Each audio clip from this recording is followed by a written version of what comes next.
পৃথিবীতে আমরা যারাই বসবাস করছি আমরা প্রায় সকলেই অসুস্থ। শারীরিকভাবে যদিও সুস্থ হই, কিন্তু আত্মিকভাবে আমরা প্রায় সকলেই অসুস্থ। গুনাহ এমন এক ব্যাধির নাম, গুনাহ এমন এক রোগের নাম, যে রোগ আমার আপনার সকলের ভিতরেই আছে। পৃথিবীতে শুধুমাত্র শারীরিক একটা রোগকে রোগ বলা হয় না, বরং গুনাহ এটাও একটা রোগ, যে রোগের ঔষধ পৃথিবীর কোনো ডাক্তার দিতে পারবে না। যে রোগের ঔষধ নিতে হলে আপনাকে কোরআন আর সুন্নাহর সংস্পর্শে আসতে হবে। মুহতারাম হাজরিন,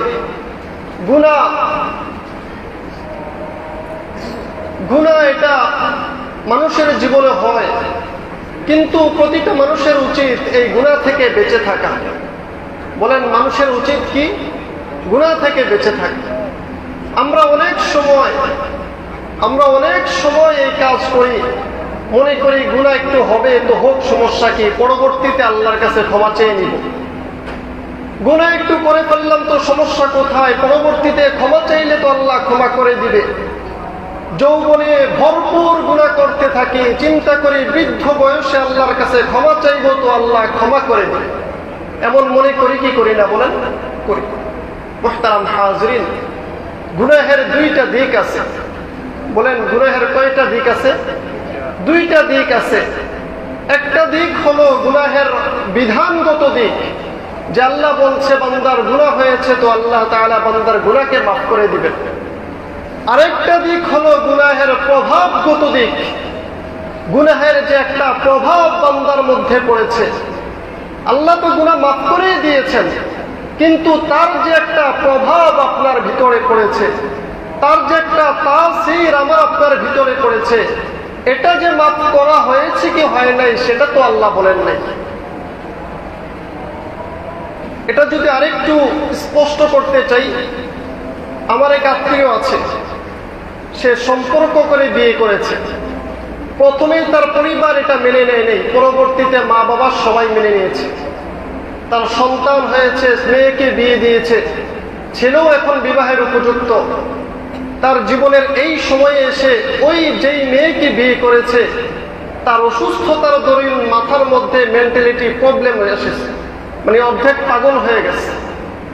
এখন পরিবারের সবাই বলতেছে, তারে অনেক বুঝাইছিলাম যে মেয়েটা বিয়ে করিস না, কিন্তু মেয়েটা বিয়ে করেছে, এখন মেয়েটা পাগল হয়ে গেছে। বলেন, ওই যে প্রথমে মেনে নেয় নাই, তারপরে সবাই তাকে মাফ করে মেনে নিল, দীর্ঘ 16-17 বছর তারা সংসার করার পরে এখন আবার তারা পূর্বের সেই কথাকে টান দিয়েছে। মানে মাফ করছে ঠিক আছে, তার যে একটা প্রভাব, এই প্রভাবটা তারা কি করতে পারে না, ভুলতে। আমি গুনাহ করেছি এটা ঠিক আছে, আমার গুনাহ হয়েছে এটা ঠিক আছে, আল্লাহ বলছে আমাকে মাফ করে দিবে, মাফ করেও দিয়েছে, কিন্তু আমার যে গুনাহের একটা প্রভাব পড়েছে শরীরের মধ্যে, আমার কলবের মধ্যে যে একটা গুনাহের প্রভাব পড়েছে, এই প্রভাবটা কিন্তু বাবা দূর হয় নাই, এই প্রভাবটা কিন্তু দূর হয় নাই। এজন্যই উচিত গুনাহ থেকে বেঁচে থাকা, গুনাহকে পরিহার করা। যৌবনে ভরপুর গুনাহ করেছি, বৃদ্ধ বয়সে আল্লাহ ক্ষমা করবে ঠিক আছে, ক্ষমা চাইলে ক্ষমা হবে ঠিক আছে। সাদা দাড়িওয়ালা বান্দা আল্লাহর কাছে হাত তুললে আল্লাহ লজ্জা পায় তাকে ক্ষমা না করলে, এটা ঠিক আছে। কিন্তু ওই যে যৌবনের গুনাহের প্রভাব আপনার শরীরে পড়েছে, এই প্রভাব তো বাবা দূর হয়নি, এই প্রভাব তো দূর হয়নি। এজন্য মুহতারাম হাজরিন, গুনাহ থেকে বেঁচে থাকা জরুরি। মাফ করবে ঠিক আছে আল্লাহ, কিন্তু তার প্রভাব তো আল্লাহ তাআলা মাফ করবেন না। প্রভাব মাফ করবে বলে, প্রভাব মাফ করা হয় বলে আল্লাহ তাআলা কোনো কথা বলেন নাই। এই গুনাহ বান্দার ক্যান্সারের মতো। এটা আমার আপনার জীবনে যদি ক্যান্সার হয়, যে অঙ্গে ক্যান্সার হয়েছে সেই অঙ্গটা কেটে ফেলতে হয়, সেই অঙ্গটাকে কেটে ফেলে তারপরে তার ক্যান্সার দূর করতে হয়। গুনাহ এটা একটা ক্যান্সার, যে ক্যান্সারকে আপনার তওবার মাধ্যমে দূর করতে হবে। বলেন, গুনাহের ক্যান্সার কিসের মাধ্যমে দূর করতে হয়? শরীরের ক্যান্সার অঙ্গ কেটে তারপরে দূর করতে হয়।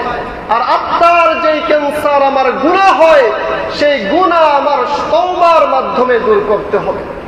মুহতারাম হাজরিন, গুনাহ এমন এক জিনিস, গুনাহ এমন এক জিনিস, এক গুনাহ আপনাকে আরো 10টা গুনাহের দিকে টানবে। এক গুনাহ আপনাকে আরো 10টা গুনাহের দিকে টানবে।